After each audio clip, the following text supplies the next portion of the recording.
Hello everybody, thanks for joining me for another one-man review. Today I'll be taking a look at the third issue of Jaywalk, put out by Domino Books.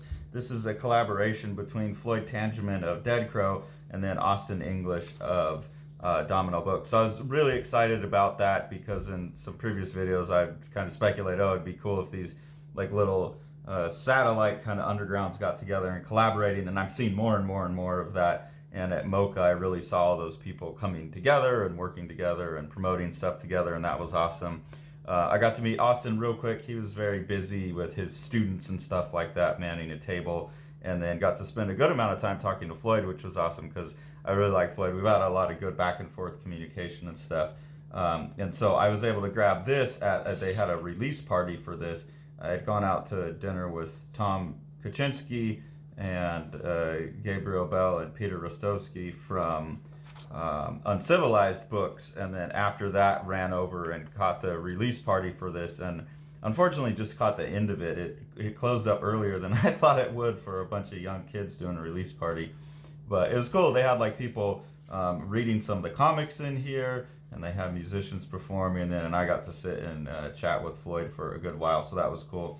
And then Austin hooked me up with this copy gratis. So really appreciate that. Really enjoy this Jaywalk series and really enjoy everything that Dead Crow and Domino are doing. So thought I'd, like with all these anthologies, just kind of give a review of who's doing what so you can follow any artists that you like what you see. This story is by Chaia Startz, and it's an interesting, funny little idea where this soul is getting ready to get released into the world and basically hanging out with a data analyst in heaven, and the data analyst is saying, okay, there's given your soul, there's two bodies that you can fit, and kind of giving the person giving the soul of choice of which body they want to inhabit. So I really like that premise. I don't want to give away any of these stories because it's pretty brand new and I think you should pick this up, but I really enjoyed the premise of that one. This piece is by Nazir Hedgepeth, and it's basically about someone who takes, I think, heroin and has a pretty wild vision there. So you can see this is in the middle of the vision. And at the end here, this is, you see the artist going, oh God, what's wrong with me? Who's going to read this stuff? So I don't know, I could do without that. The story on its own is fine. I actually enjoyed the story, so I don't need the artist to be lamenting about if anyone's going to find it readable or not. Didn't add anything to it. This piece by Richard Alexander seems autobiographical, but there's an interesting formal conceit in it. So Richard Alexander is talking about having a psychotic break where he started to form like this fantasy about an ex-boss of his and like an abusive relationship between them. So I really like that there's this narrative that's like more linear running down here, which is Richard Alexander now explaining what happened.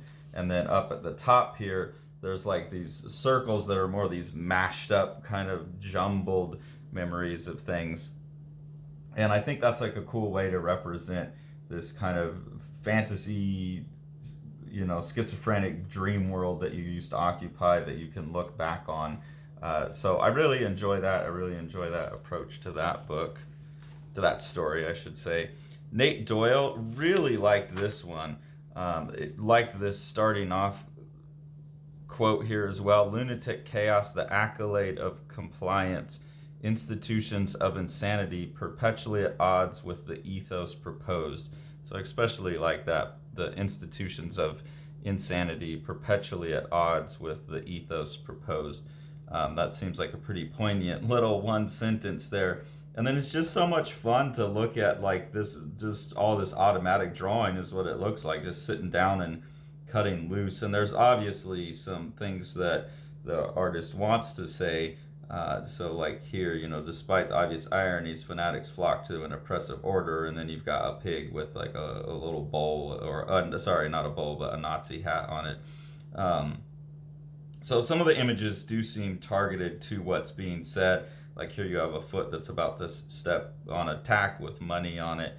So the images are definitely targeted to what's being said, but there's also the sense of this is kind of just made up on the fly and free-formed. It doesn't seem very planned out. So I always really like that. It's always really fun to watch what happens when people just get let loose, like these sperms here that are blowing up. So I really enjoyed that one. I think Nate Doyle is someone that, you know, I'll be tracking down on Instagram if I can, and following what he's doing.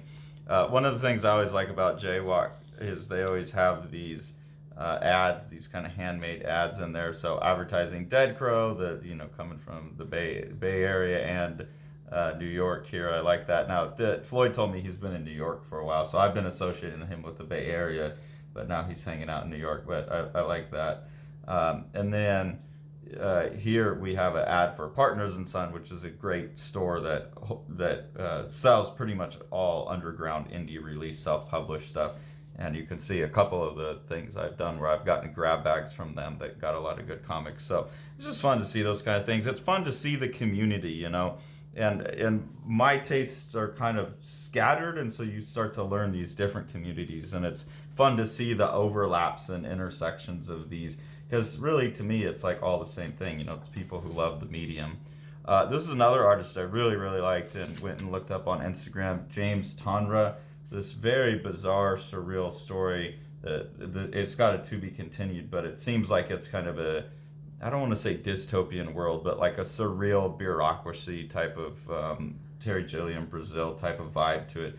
But really like the art in it. It's just super densely detailed and really graphomaniac kind of look to it. Really like some of these compositions too. The shrinking down and expansion of basic subdivisions has a nice rhythmic quality to it that I really quite like.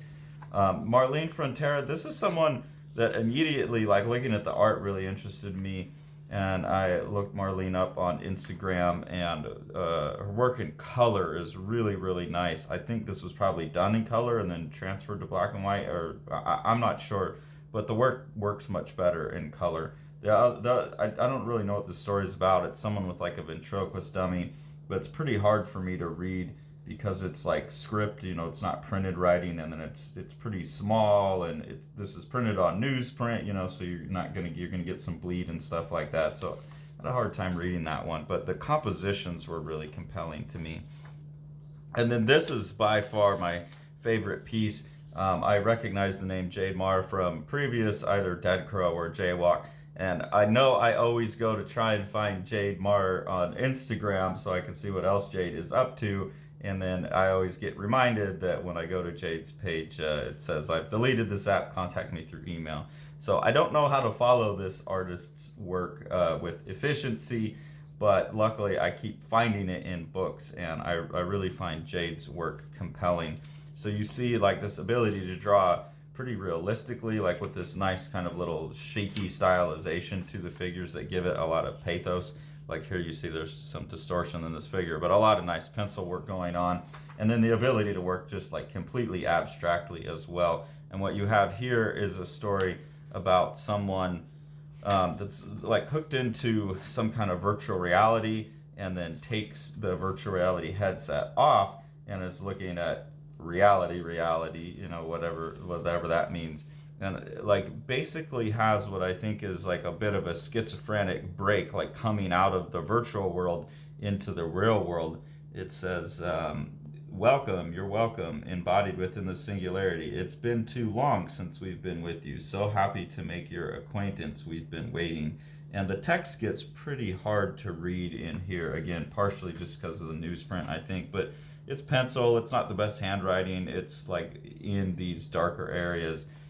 So that kind of thing is a little bit hard for me to uptake. Like I don't know what all of it says, but it looks so cool. And this idea of like turn off the radio, turn off the simulation, and once the character does that, they start paying attention to the world around them, I think.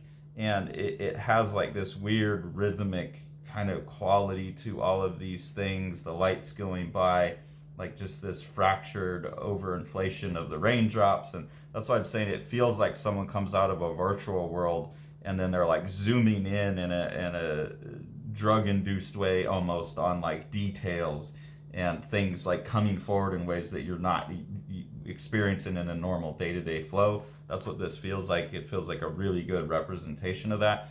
And the combination of like the really abstract focus on composition and abstract design that you see in a lot of these, like the improper perspective, forming some of these shapes and negative spaces, and the blinds going down and cutting things off are all compositional devices that disrupt like the more proper, realistic, photographic perspective, I think. So it's really interesting way, and like even this weird like cut and paste repetition of this window, it looks like that was done in Photoshop after the fact. I don't know, I'm not sure, I just noticed that. There's just these weird little oddnesses in it that really make it feel like someone reacquainting with reality after being checked out of reality. And then on the last page here, there is some like writing that's been scratched into the pencil work here, but it's really, really hard to read. But it does say at the bottom here, I can see that it says, felt but unseen, floated through the air, waves invite, I'm not sure what it says, waves in something, the naked eye.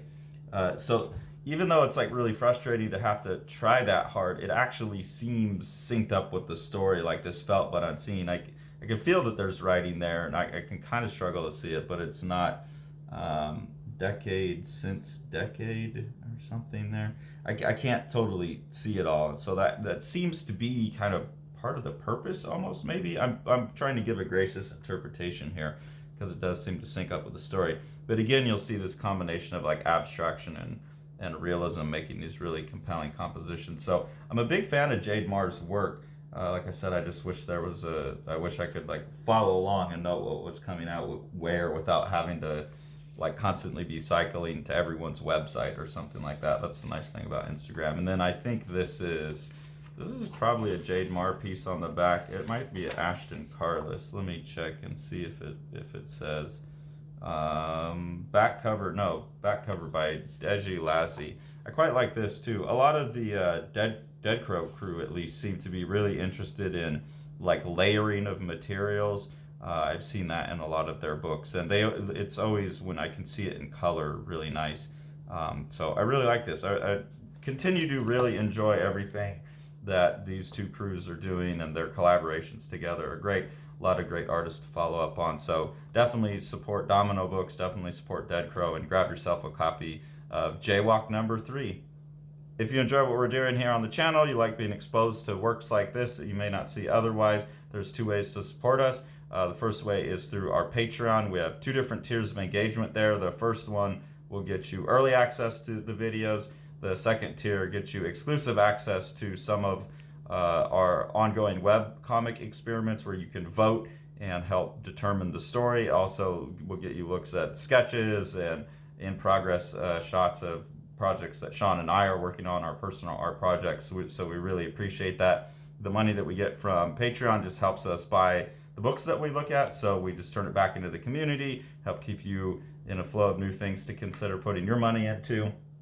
So that's all really appreciated. And then if you want to support Living the Line itself, then the best thing to do is to buy some of the books that Sean's putting out through Living the Line Publishing. So we'll go ahead and take a look at one of those now. Solid Yellow, Path of the Shades by Clarence Doss is a really cool ongoing project that Living the Line will be producing. Clarence is a PhD student from Fiji who's studying the myths of Fiji for his doctoral thesis. And part of that study project is that he's producing these comics. They're kind of like Hellboy, where there's these little short stories that capture all of these different mythologies. But then he's using that to wrap the project into his doctoral thesis and then provide educational material where people can come to these comics. They don't have to read his PhD thesis. They can come to the comics and get a more consumable version of the mythology of Fiji. Thanks for following along. Take it away, Jack. What's your